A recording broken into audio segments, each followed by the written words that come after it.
করে শহীদিয়া ফাউন্ডেশন এর এই শুভ উদ্বোধনের উপলক্ষে আজকের এই আয়োজনের সভাপতিত্ব করছেন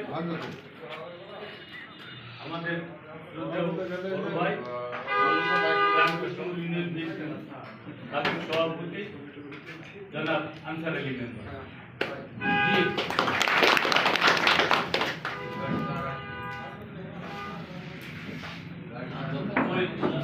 যদি লাস্ট আসলো মূল মার পথে লাশ আসলো না আচ্ছা হতে পারে দুইটা মারা গেছে দুইটা জানাজা। আচ্ছা শুরুতেই সবার শুরু প্রথমে কোরআন থেকে তেলাওয়াত পাঠ করছেন কি করবে মাস্টার কি দিলে মোহাম্মদ ফারুক মাস্টার